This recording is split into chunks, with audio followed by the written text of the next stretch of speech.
जो लोग मेरे इस चैनल पर नए हैं या फिर मेरा ये वीडियो किसी और सोशल मीडिया प्लेटफॉर्म पर देख रहे हैं, वो मेरा YouTube channel political Tamasha with doctor Arshi को सब्सक्राइब करके वहां पे लगी बेल आइकॉन को जरूर दबा दें, ताकि आपको हमारे आने वाले हर वीडियो की अपडेट्स मिलती रहे। और दोस्तों, अगर आपको हमारा काम पसंद आता है, हमारे वीडियोस पसंद आते हैं, तो www.patreon.com/dr अर्शी खान पर जाकर डोनेट करके आप हमारे काम को सपोर्ट कर सकते हैं। तो चलिए आज के सियासी तमाशे के सफर को शुरू करते हैं।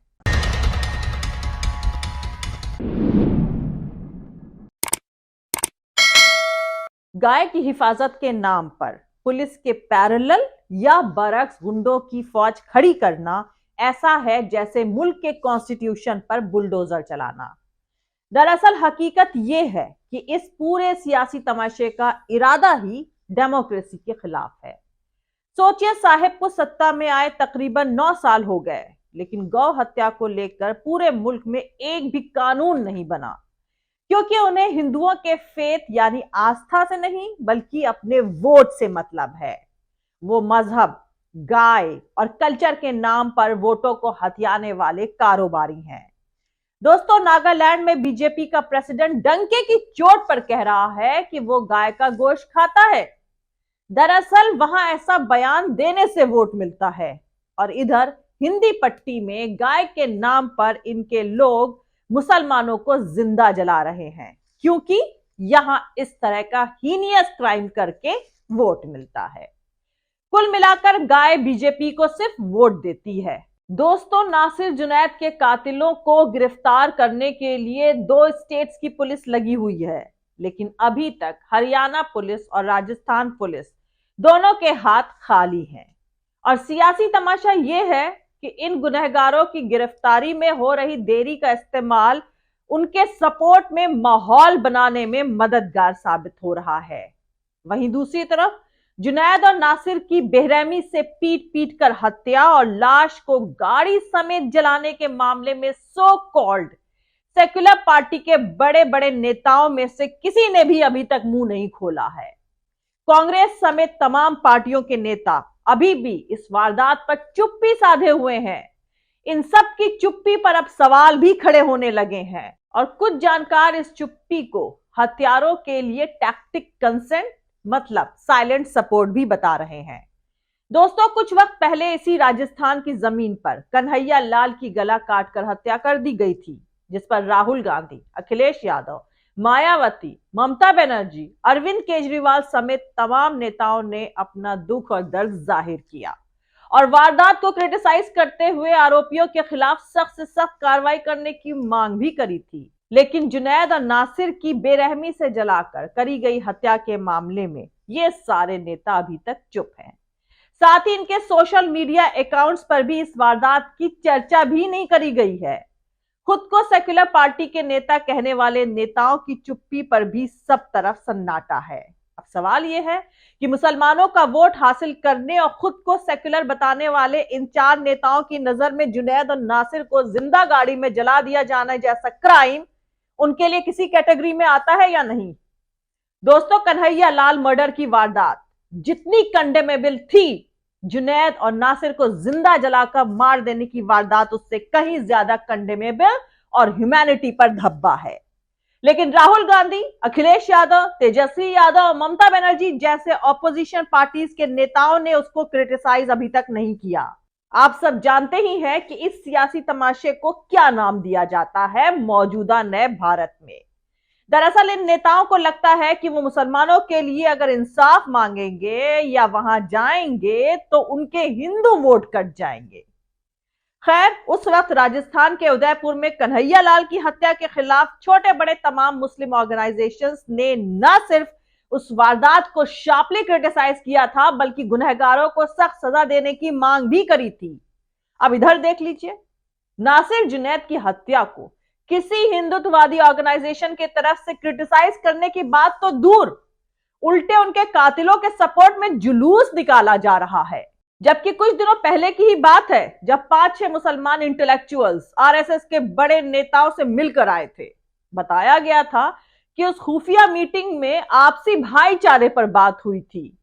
अब उन मुसलमान इंटेलेक्चुअल्स की हैसियत इतनी भी नहीं कि वो आरएसएस से जुनैद और नासिर हत्याकांड को क्रिटिसाइज करवा दे या खुद ही इसे क्रिटिसाइज कर दे। सोचिए, मुसलमानों के कत्ल को क्रिटिसाइज करने के लिए भी परमिशन लेनी पड़ती है। नए भारत में लोगों का जमीर इतनी भी इजाजत नहीं देता कि कत्ल जैसे क्राइम को भी क्रिटिसाइज कर सके। अब सवाल ये उठता है कि ऐसी पढ़ाई लिखाई का क्या फायदा जब आपके अंदर किसी इंसान की हत्या को क्रिटिसाइज करने की हिम्मत भी ना बची हो। जबकि उधर मेघालय में बीजेपी के अध्यक्ष अर्नेस्ट मावरी का कहना है कि मैं बीफ खाता हूं और मैं बीजेपी में हूं, इसमें कोई दिक्कत नहीं है, कोई रोक नहीं है। इधर अगर कोई मुसलमान पालने के लिए गाय भी ले जाता दिख जाता है तो गौ आतंकी उसकी जान ले लेते हैं। दरअसल मुद्दा गाय नहीं, मुसलमानों पर जुल्म करके एक सड़ी हुई सोसाइटी को गर्व महसूस कराना है सिर्फ वोटों के लिए। दोस्तों, नासिर और जुनैद की हत्या की एफआईआर में जिन लोगों पर इल्जाम है उनमें से कम 3 लोग हरियाणा पुलिस के मुखबिर के तौर पर काम कर चुके हैं, पुलिस के साथ छापों में रहे हैं, उनके लिए गवाह बने हैं। ये 3 लोग रिंकू सैनी, लोकेश सिंगला और श्रीकांत हैं। आपको बता दूं कि नासिर और जुनैद को अगवा किए जाने के कुछ घंटे पहले हरियाणा के फिरोजपुर झिरका पुलिस स्टेशन में एक एफआईआर दर्ज हुई थी और इसमें लिखा गया था कि गुप्तचर और गौ रक्षक रिंकू ने पशु तस्करों के बारे में एक जानकारी दी, जिसके बेस पर एक पिकअप ट्रक को रोका गया, लेकिन उसमें सवार 5 लोग भाग गए। अब अहम बात यह है कि फिरोजपुर झिरका वही थाना है जिसके बारे में रिंकू ने राजस्थान पुलिस को बताया था कि वो लोग जुनैद और नासिर को लेकर वहां गए थे, लेकिन पुलिस ने जाने को कह दिया। हरियाणा पुलिस इन इल्जामों की जांच कर रही है। वहीं बात अगर बजरंग दल की करें तो तमाम जानकारों का मानना है कि पीएफआई पर जिस बेस पर बैन लगा उससे कई गुना ज्यादा वही बेस बजरंग दल पर लागू होता है। दोस्तों, जानकारों के मुताबिक बीजेपी तो छोड़िए, कांग्रेस की सरकारों ने भी बजरंग दल को बैन करने तक की कोशिश नहीं करी, सिर्फ इस डर से कि इससे हिंदू नाराज हो जाएंगे। जबकि हकीकत यह है कि भारत के कॉन्स्टिट्यूशन में स्टेट के अलावा किसी को भी हथियारबंद सेना बनाने का हक नहीं है, मगर बजरंग दल के पास बड़ी हथियारबंद सेना है और उसकी मदर ऑर्गेनाइजेशन आरएसएस तो हर विजयदशमी में हथियारों की नुमाइश करके उसकी पूजा करती है। अब अहम बात यह है कि यह सब तब हो रहा है जब इस देश में हथियारों की नुमाइश पर लाइसेंस को रद्द करने का रूल है, मगर इन ऑर्गेनाइजेशन के एक भी लाइसेंस कैंसिल हुए ध्यान नहीं आता। दोस्तों, हकीकत यही है कि देश में तमाम कायदे और कानून के वायलेशन के बावजूद सरकारें इनकी तरफ से आंखें बंद करे रहती हैं, क्योंकि ये चुनाव में इन्हें वोट दिलाकर सत्ता तक पहुंचाने के तमाशे में आगे रहते हैं। ग्राहम स्टेन्स से लेकर जुनैद और नासिर को जलाने के बीच अगर इनके गुनाहों की लिस्ट तैयार करी जाए तो ये ऑर्गेनाइजेशंस किसी भी खूंखार आतंकवादी ग्रुप से कम खतरनाक नहीं लगेगा। सोचिए, इंस्पेक्टर सुबोध कुमार सिंह तक इनकी तरफ से फैलाए गए आतंकवाद की बलि चढ़ चुके हैं, फिर भी सरकारें इनके खिलाफ कुछ नहीं करती। महाराष्ट्र के former IG IPS SM Mushrif की किताब करकरे के हत्यारे कौन इनके आतंकवादी इतिहास के पूरे सबूतों का कलेक्शन है। अब सीधा सवाल यह है कि मोनू मनेसर कौन है? जवाब है कि वो बजरंग दल का कन्वेनर है। जुनैद और नासिर को जलाकर हत्या करने के बाद दर्ज हुई एफआईआर में उसका नाम है, मगर इतने दिनों बाद भी उसकी गिरफ्तारी नहीं हुई है, जबकि वो मीडिया में दिख रहा है और लाइव इंटरव्यू कर रहा है। खैर, चाहे अखिलेश यादव की सरकार हो, मायावती की या कांग्रेस की या किसी की भी सरकार हो, हर कोई इस ऑर्गेनाइजेशन के कुकर्मों पर चुप्पी साधे हुआ है। बजरंग दल आरएसएस का फ्रंटल ऑर्गेनाइजेशन है जो कि बीजेपी की जमीनी ताकत है और बूथ लेवल पर बीजेपी के वोटों को एकजुट करके मतदान पेटी तक पहुंचाता है।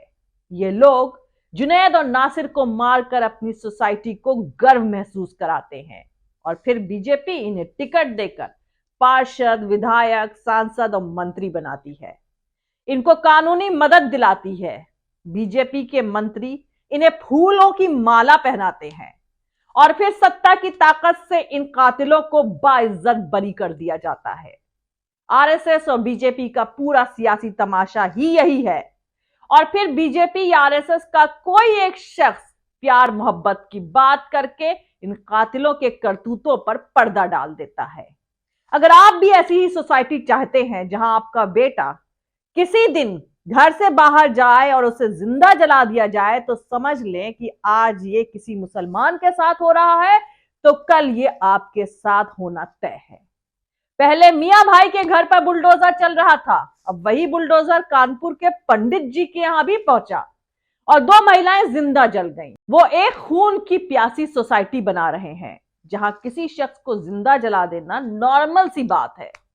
भैया तो फिर बंद कर दो अदालतें, बंद कर दो पुलिस डिपार्टमेंट, खत्म कर दो कॉन्स्टिट्यूशन, सब गुंडों के हाथ में सौंप दो। कानपुर में दीक्षित परिवार के साथ खुद एडमिनिस्ट्रेशन की मौजूदगी में क्रूएलिटी हुई। फिर हरियाणा के भिवानी में 2 भाइयों को जिंदा जला दिया गया और पुलिस की मौजूदगी वहां भी थी। दोस्तों, खबरों में कई तरह की कहानियां हैं। एक कहानी कहती है कि उन्हें बजरंग दल वालों ने पीटा और पीट पीट कर पुलिस के हवाले किया। पुलिस ने घायल हालात में उनकी कस्टडी लेने से मना कर दिया। कुछ रिपोर्टें कह रही हैं कि पुलिस ने पकड़कर दोनों को बजरंग दल के हवाले कर दिया। पुलिस कह रही है कि इससे उसका कोई लेना देना नहीं है। जो शख्स मेन एक्यूज्ड है वो इस तरह के कई कांड कर चुका है। उसकी बड़े बड़े नेताओं के साथ फोटोएं मौजूद हैं। वो इस तरह के कई मामलों का एक्यूज्ड रहा है। उसे हरियाणा और राजस्थान की पुलिस ढूंढ रही है, लेकिन वो लगातार सोशल मीडिया पर पोस्ट कर रहा है। क्या हकीकत में उसे पुलिस ढूंढ रही है? उसके सपोर्ट में प्रोटेस्ट हो रहे हैं। इस नए भारत में सियासी तमाशा यह है कि जो जिंदा जला दिया गया उसे गुनहगार बताया जा रहा है और जिस पर जलाने का इल्जाम है उसे बेगुनाह बताने का तमाशा चल रहा है। बेचारी पुलिस बेबस है। ये काला दौर कातिलों का दौर है। हत्यारे बेखौफ हैं, उन्हें सोसाइटी का भी सपोर्ट हासिल है। मुर्दे गुनहगार हैं और हत्यारे आबाद हैं। ये कैसा सड़ चुका समाज है। दुनिया में कहीं भी ऐसे समाज की रत्ती भर भी इज्जत नहीं है जहां कोई भी जिंदा जला दिया जाए और कानून बेबस बनकर बस देखता रहे। दोस्तों, हकीकत यही है कि जो लोग इस फ्रेंजीड सोसाइटी यानी उन्मादी समाज को तैयार कर रहे हैं वो एक दिन सबको जला देगा। कानपुर के ब्राह्मण हो या भिवानी के मुसलमान, इस उन्माद की आग की तपिश सब तक ना पहुंचे, इसीलिए नफरती सियासी तमाशे के खिलाफ अपनी खामोशी तोड़ें।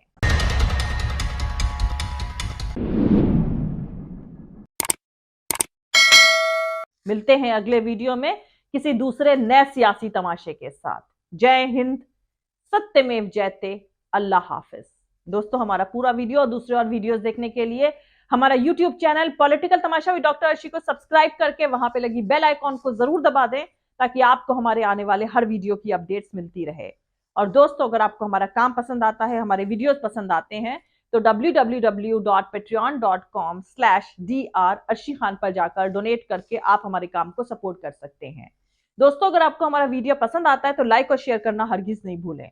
आप हमें फॉलो भी कर सकते हैं हमारे ट्विटर, इंस्टाग्राम और फेसबुक पेज पर। मेरा ट्विटर हैंडल है @arshi aziz khan। Thank you. मिलते हैं अगले वीडियो में।